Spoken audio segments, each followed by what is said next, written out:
termasuk yang Gunung Timau. Gunung Timau itu sangat jauh di sana, Di atas gunung. di atas gunung, sehingga memang konektivitas penting. Nah, kebetulan kami bermitra dengan Icon Plus yang informasinya ini saya nggak tahu benar. Selama masih ada jaringan listrik, itu jaringan internet bisa gitu. Nah, sehingga di Gunung Timau kita bisa melakukan internet dari sana. Ya, itu Gunung Timau dikit lagi tinggal ke Timur Leste itu. Ya itu sampai di sana konektivitasnya.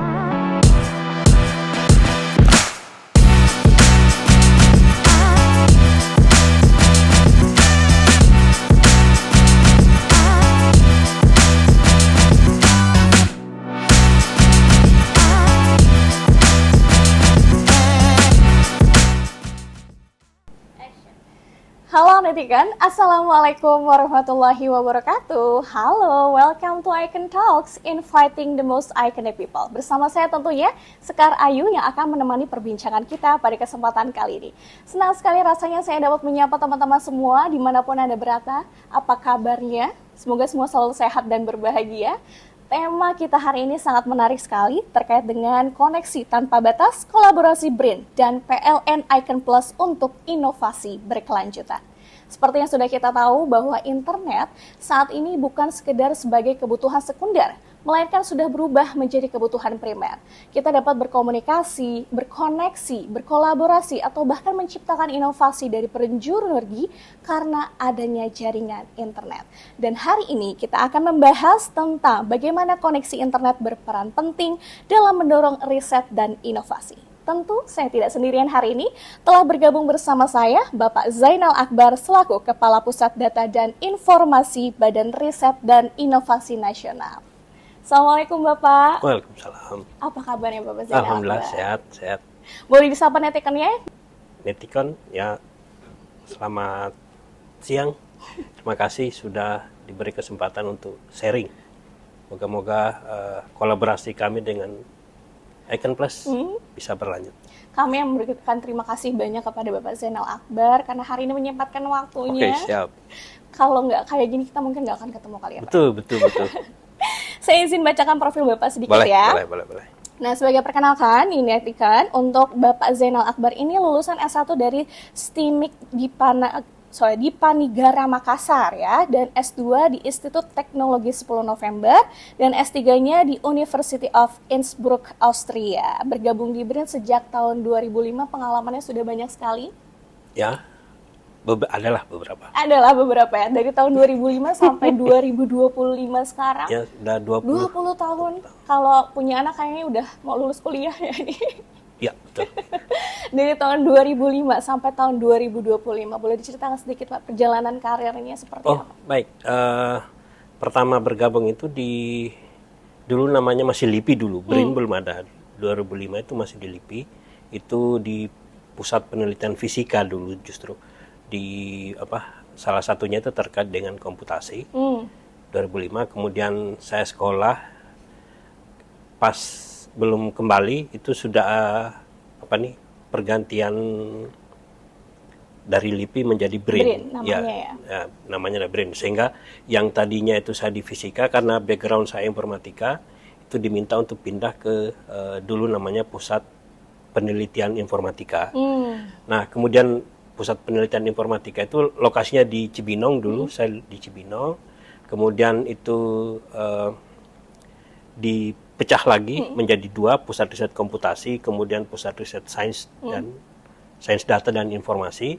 Saya bergabung di Pusat Riset Komputasi, kemudian pindah lagi ke Pusat Riset Sains Data dan Informasi, sehingga akhirnya di 2023 saya ikut masuk ke struktural di Direktorat Repositori Multimedia dan Penerbitan Ilmiah sampai di awal tahun 2025 ketika saya dirotasi ke Pusat Data dan Informasi sampai saat ini. Berarti awalnya BRIN itu dikhususkan untuk MIPA ya, penelitiannya MIPA saja ya? Oh, tidak juga. Kalau kita lihat BRIN kan gabungan dari 5 entitas yang besar itu, LIPI, Batan, LAPAN. LAPAN itu penerbangan dan antariksa, kemudian Batan itu tenaga nuklir, kemudian juga ada BPPT, Ristek dan LIPI sendiri gitu. Jadi kalau sering disampaikan itu BRIN itu apa ya, ngurusi urusan dunia sampai akhirat itu ada gitu. Semua ada di Semua ada, BRIN, ilmu sosial ilmunya. ada ya, betul. Menarik sekali. Sebagai pusat data ya dan pengembangan riset inovasi di Indonesia, pasti kita membutuhkan jaringan konektivitas yang unggul dan handal ya. Dan peran ini seperti apa? Oke, di sini menarik ini. Mungkin saya ceritakan konteks dulu ya. Kenapa tadi konektivitas itu penting? Karena di BRIN itu, karena saya sebutkan tadi gabungan dari 5 entitas, jadi lokasinya itu tersebar di seluruh Indonesia. Seluruh Indonesia. Nah, kami ada yang disebut dengan kawasan administrasi. Nah, itu di Tamrin itu salah satu kawasan administrasi. Kemudian ada kawasan sains kawasan sains dan teknologi. Ini ada sekitar 10 titik? 10 lokasi ya, kawasan. Yang besar itu ada di Cibinong. Kemudian ada di Serpong. Ada juga di Bandung. Ada di Lampung Selatan juga ada. Termasuk di Gunung Kidul, Jogja. Ya, Surabaya juga ada. Ya, itu ada 10 kawasan sains dan teknologi. Kemudian ada lagi kawasan sains saja, tidak ada teknologinya. Itu ada 4 kalau tidak salah, ada di Melati, Jogja, di Ancol. Mungkin kalau sering ke Ancol itu pas di jalan masuk pintu Ancol itu ada sebelah kanan Gedung BRIN. Nah, itu kawasan sains Ancol. Kemudian ada lagi kawasan sains, teknologi dan edukasi. Ini ada di Jogja karena BRIN itu juga ada Politeknik Nuklir. Jadi ada mahasiswanya juga. Ada mahasiswa. Dan bisa magang langsung di BRIN? Bisa karena terkait dengan kenukliran itu ada juga pusat risetnya, organisasi risetnya malah ada. Nah, kemudian ada kawasan konservasi ilmiah. Ini mungkin yang dikenal itu Kebun Raya Bogor, Kebun Raya Cibodas, bahkan di Bali juga ada. Itu kami sebutnya itu kawasan konservasi ilmiah. Nah, ada lagi yang disebut kawasan stasiun lapangan. Ini ada 12. Nah, ini yang menariknya di sini. Jadi yang pertama itu misalnya kawasan Observatorium Nasional Gunung Timau di Kupang. Itu sangat jauh di sana. Kemudian ada di Parepare, Stasiun Bumi di Parepare ada. Kemudian Boska termasuk nggak, Pak? Gimana? Boska tidak masukkan itu, seingat saya itu di ITB dulu. Tetapi kenapa Timau itu dibangun? Itu salah satunya karena yang Boska itu Bandung kan udah mulai rame nih, sehingga langitnya tidak lagi terlalu cerah. Nah, itu salah satu yang menjadi alasan kenapa Observatorium Nasional Gunung Timau itu diadakan, dibangun. Nah, kemudian ada juga stasiun Geodiversitas. Itu ada di Karangsambung. Jadi kalau kaitannya dengan batu-batuan juga kita ada kawasan khusus. Kemudian kawasan yang terakhir itu ekskavasi arkeologi Bumi Ayu di Brebes, Jawa Tengah. Ya. Nah, kenapa saya ceritakan ini? Karena data-data riset dan inovasi itu justru dari sana gitu. Dari sana. Jadi dari sana, ya? Betul. Jadi observasi antariksa misalnya dari Timau. Kami juga ada stasiun bumi di Biak, di Agam, Sumatera Barat atau Sumatera Utara. Nah, itu data-datanya dari sana gitu. Jadi ada 2 hal dari laboratorium, yang misalnya dari Cibinong atau dari Serpong, itu kami juga masuk. Termasuk yang terakhir tadi yang dari ekskavasi arkeologi Bumi Ayu. Nah, itu kan masuk semua di sana. Itu kenapa konektivitasnya itu penting, yaitu karena letaknya memang berpencar, betul. Dan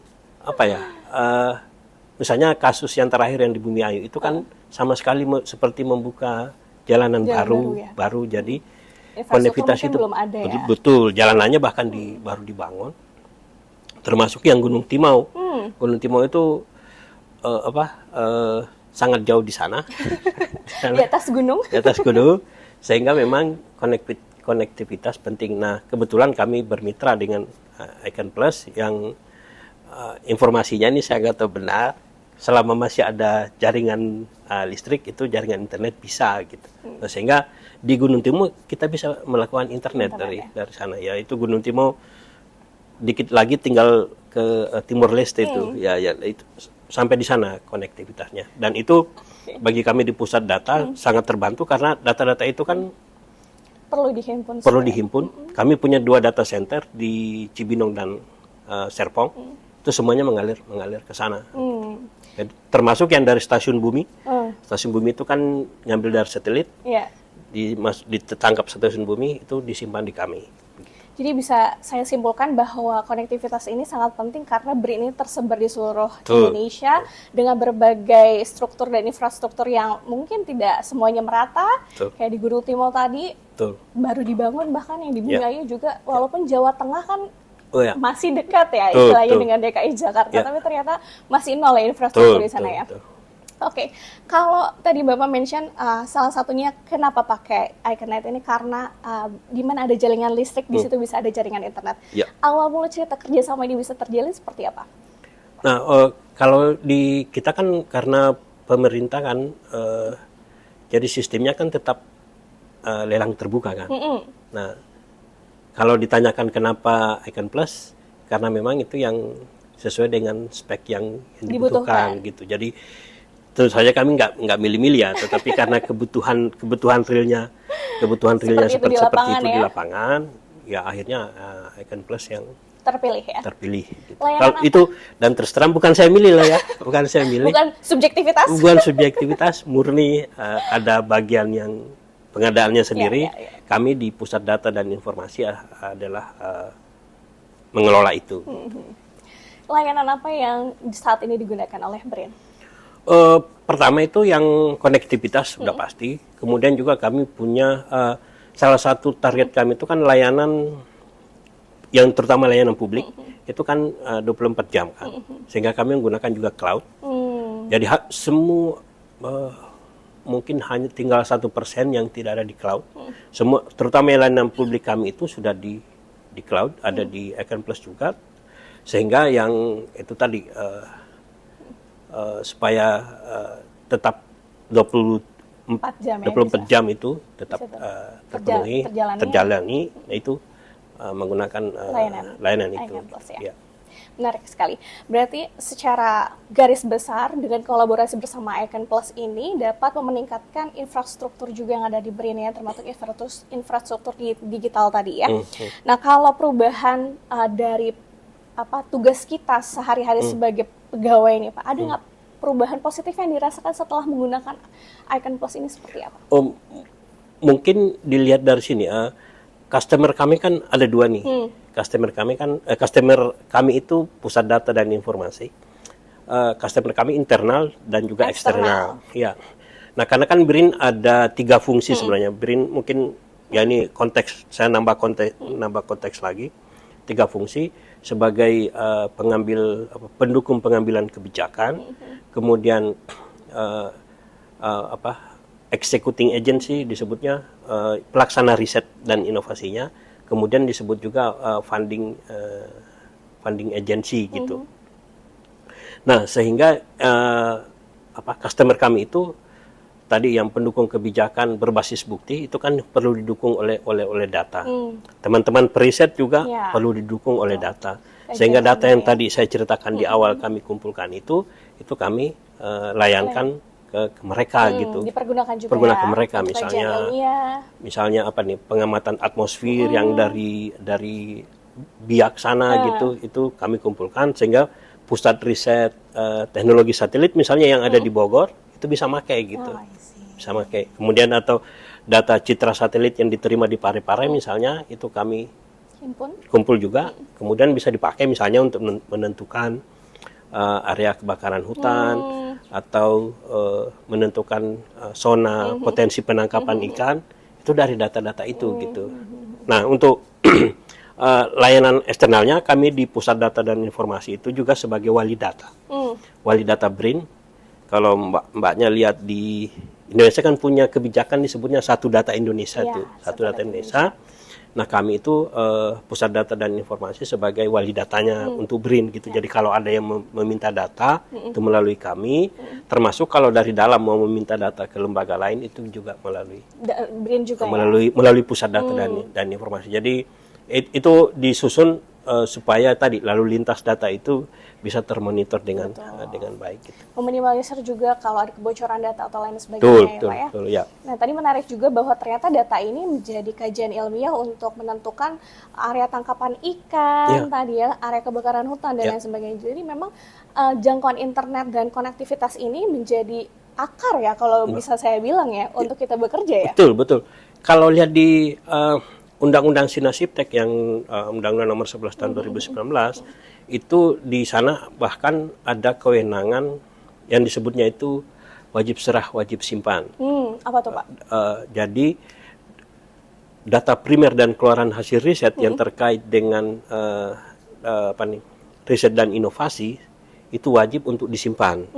Nah, lembaga itu yang menyimpan itu adalah BRIN. Pusat data ya. Nah, kami mengelola itu salah satunya bekerja sama dengan Direktorat Repositori Multimedia dan Penerbitan Ilmiah. Jadi secara kebijakan sebenarnya data-data mentah itu disebutnya di undang-undang itu data primer itu wajib untuk disimpan, dihimpun. Bukan hanya untuk preservasi untuk jangka panjang. Jadi kita masih bisa melihat 20 tahun ke depan track record-nya. Termasuk juga itu bisa untuk alat kita untuk dimanfaatkan oleh misalnya yang pihak eksternal misalnya periset dari universitas atau mitra dari luar negeri. Itu kan perlu diatur kan.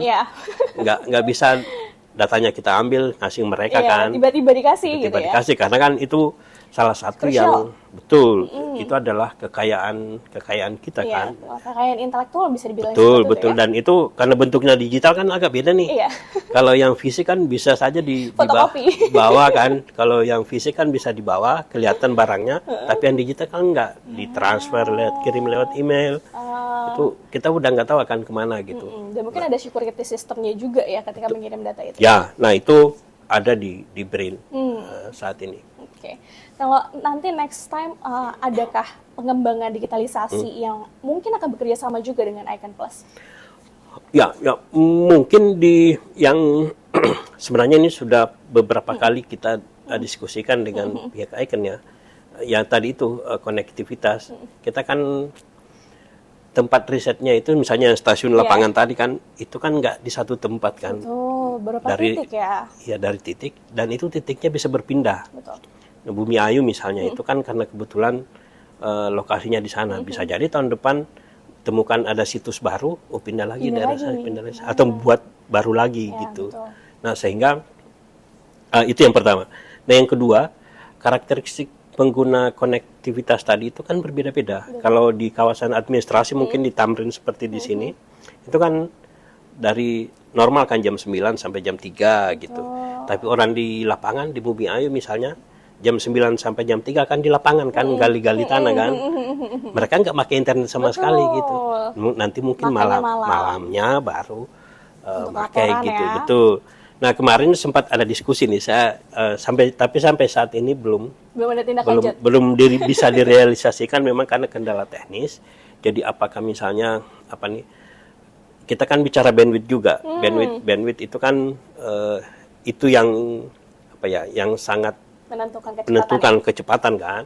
Nah, misalnya kecepatan yang di siang tadi di Tamrin, ya udah kalau malam itu dipindahkan ke distribusi ke tempat lain. Ya. Kami coba nego itu, tapi memang secara teknis itu agak berat karena settingannya kan di perangkat yang ada di sana gitu. Nah, kalau tiap hari tiap sore saya harus ke sana kan nggak mungkin ya. Nggak mungkin gitu. Nah, tapi itu mungkin bisa jadi salah satu bahan untuk diskusi di internal di Icon Plus bahwa BRIN itu membutuhkan hal seperti itu gitu kondisinya. Ya. Betul yang yaitu tadi karena lapangannya bisa pindah-pindah kapan dibutuhkan di tempat mana yang dibutuhkan gitu. Nah, itu sepertinya menjadi satu bahan visi ya ke depan ya. Semoga bisa direalisasikan ya. Mungkin nanti tahun depan ada riset atau lain sebagainya bisa ada aplikasi yang bisa Ya. men-turn off atau men-turn in Betul. bandwidth itu sendiri ya. Oke, menarik sekali. Kalau bicara tentang customer service nih Pak, Bapak kan sebagai customer-nya dari Icon Plus ini, sejauh ini bagaimana pengalaman Bapak terhadap service yang diberikan oleh Icon Plus? Ya, kalau di yang kalau yang bandwidth-nya kan sudah fix kan. Saya cerita di fix di setiap kawasan itu, misalnya Tamrin itu 1000 berapa gitu, kemudian Cibinong berapa, Serpong berapa. Nah, kalau untuk kebutuhan bandwidth, kita tahu lah pasti nggak akan pernah cukup kan, nggak akan pernah cukup karena memang kebutuhan selalu bertambah. Nah, itu yang coba kami optimalkan gitu. Nah, yang pernah terjadi memang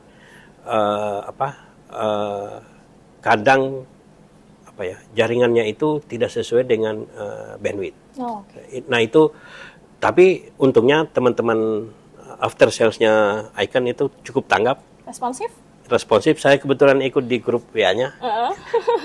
Begitu dapat informasi, udah langsung rame gitu. Ya kan, terutama kan di kondisi sekarang yang itu seperti kebutuhan utama kan. Betul, jadinya. Kalau internet menurun bisa jadi kinerja kita jadi menurun jadi menurun ya. Nggak bisa balas email nih, nggak bisa buka. Tuh. Nah, ya teman-teman sangat responsif. Termasuk juga, mungkin saya cerita dikit, di kami itu ada sebelum menggunakan Icon Plus itu ada inovasi terutama untuk keamanan jaringan. Jadi kami membawa skema itu ketika menggunakan Icon Plus, bisa nggak Icon Plus mengadopsi itu gitu. Nah, itu diadopsi sampai sekarang, termasuk juga ketika di bulan lalu kalau nggak salah ya, di waktu kami lakukan rapat evaluasi dengan teman-teman Icon itu, nah itu akan coba kita upgrade. Kita coba upgrade, tetap keamanan tetap terjalan, tetapi karena ada kebutuhan perangkatnya perlu diperbaiki, di upgrade, misalnya lain-lain, itu akan kita upgrade. Dan Icon sementara informasinya saat itu sedang melakukan uji lab. Nah, kalau misalnya sudah oke, mungkin akan kita terapkan kembali. Jadi masih dalam proses persiapan ya? Betul. Kalau dalam tahun depan, jangka pendek atau menengah mungkin yang akan dilakukan pusat data BRIN ini terkait dengan pemanfaatan konektivitas nanti, pengembangan digitalisasi, adakah visi atau misi yang akan dilakukan dalam waktu cepat ini? Yang banyak sebenarnya yang ini kaitannya dengan bandwidth sebenarnya. Kembali ke bandwidth awalnya. Betul. Karena itu begitu masuk di data center kami, itu kan distribusinya sudah lebih mudah gitu. Yang sulit itu kan justru yang dari lapangan. Dari lapangan masuk ke data center. Nah, dari lapangan itu kan kondisinya kan kalau orang lapangan biasanya tidak bawa perangkat banyak gitu. Tapi perlu ngambil data, entah itu gambar, video. Kami kemarin coba exercise di Bumi Ayu, apakah bisa teman-teman itu ngambil video gitu, langsung di streaming ke data center kami gitu. Nah, cuma memang masih kesulitan karena selain kita tahu lokasinya sangat luas, sehingga kemarin itu mungkin masih ditampung dulu, baru nanti diupload. Yang saya ceritakan tadi, yang kalau malam dia baru aktifin sedangkan gitu. Bandwidthnya udah nggak Ya, betul. Nah, bandwidthnya itu kalau nggak salah Bumi Ayu sekitar 50 Mbps. Tetapi itu pun memang masih kami belum tahu kira-kira tingkat pemakaiannya akan seperti apa gitu. Karena masih uji coba juga ya. Betul. Ya, dan Icon Plus kami kan sudah ada beberapa kali ini revisi kontrak sebenarnya. Karena adanya perubahan tadi, Mbak. Di sana butuh. Ternyata ada kebijakan perisetnya pindah misalnya. Sana kan berarti nggak terlalu banyak butuh. Ya, karena berpindah itu yang pindah. Sehingga kontrak kami itu ada beberapa kali mengalami revisi. Oke. Kalau terkait dengan pusat tadi astronomi ya Pak di Gunung Timau ya tadi ya? Observatorium. Observatorium. Boleh ceritakan sedikit, itu juga menarik. Ini kan di atas gunung ya. Ya. Bagaimana internet bisa masuk ke sana nih Pak? Ya, nah kebetulan saya nggak lihat, tetapi diceritakan mengangkut crane itu harus lewati sungai. Wow. Itu harus teman-teman itu harus mencari jalan supaya itu bisa lewat gitu. Karena memang baru pertama kali Baru dibuka. pertama kali dibuka gitu. Nah itu yang sampai sekarang itu jadi kita seperti pembuka hutan gitu. Pembuka area baru Pembuka ya. area baru gitu. Nah karena memang di sana ya saya ceritakan juga di awal tadi di Timau masih cukup sunyi. gelap gitu ya. Nah memang di desainnya itu kalau kita lihat itu ada buffer sekitar berapa kilo, nggak boleh ada pemukiman kan. Jadi memang udah ada peraturannya, Ada daerah itu peraturannya, steril betul. ya. Tuh steril, saya nggak tahu berapa kilo gitu. Nah itu pemukiman hanya boleh di luar. Di luar itu, oke. Ya. Nah, itu masuk internet, menarik sekali Netekan. Jadi bisa dipastikan bahwa dapat menjangkau seluruh negeri ya, karena insya Allah dapat terkoneksi juga dengan listrik ya. Jadi di mana ada tiang listrik, insya Allah Netekan bisa bisa bantu ya Pak. Oke deh. Mungkin pertanyaan terakhir atau bukan pernyataan ya? Pernyataan terakhir, bukan pertanyaan lagi nih. Ada satu kalimat yang dapat mencerminkan kerjasama yang sudah terjalin saat ini. Boleh disampaikan? Satu kalimat. Satu kalimat boleh. Ini kalau satu kata agak bingung. Satu kata ya. Kalau satu kata sih konektivitas ya. Kan itu yang top of mind itu konektivitas, dan itu yang memang menurut kami itu sangat Icon Plus sangat membantu dalam hal itu. Dan mungkin kalau bisa dilanjutkan nanti fleksibilitas. Ya, karena itu tadi kebutuhan bandwidth ya? Kebutuhan bandwidth di sana tiba-tiba yang tadinya 100 pegawai misalnya ada entah mutasi entah apa, tinggal 2 atau 3 orang kan berarti kan perlu dikurangi nih. Ya, kami lakukan penyesuaian lagi. Syukur-syukur kalau ke depan yang saya ceritakan tadi Mbak, kalau syukur-syukur ke depan itu bisa dibuat jadi dinamis. Nah, itu akan lebih memudahkan. Akan lebih memudahkan gitu. Kapan dipakai? Oh, kebetulan ada acara misalnya di Gatot Subroto, ya udah bandwidth difokuskan ke sana gitu. Itu akan lebih. Semoga itu menjadi visi besar ya dan bisa terwujud dari kerjasama ini. Baik, mungkin itu saja pertanyaan untuk hari ini. Senang sekali saya bisa ketemu sama Pak Zainal Akbar hari ini. Dan Netekan di rumah, kolaborasi antar BRIN dan PLN Icon Plus yang tadi kita sudah dengarkan bukan sekedar kolaborasi konektivitas digital saja, tapi ini luas sekali ya Pak ya. Karena dari kolaborasi ini kita dapat menciptakan inovasi baru, riset ya tadi, pengumpulan data dari pusat titik-titik yang ada di seluruh Indonesia. Nah, saya punya pantun sebelum saya tutup, nanti Bapak boleh bantu cakep. Oh, boleh. Saya pantun ya. Siang hari makan kuaci. Cakep. Makan bareng sama Bu Asi. Cukup sekian podcast kita kali ini. Saya ucapkan banyak terima kasih. Akhirnya saya Sekar Ayu dan Bapak Zainal Akbar harus pamit undur diri. Terima kasih sudah menyaksikan. Jangan lupa untuk like, subscribe, komen, dan share. Sampai jumpa di podcast selanjutnya. Assalamualaikum warahmatullahi wabarakatuh.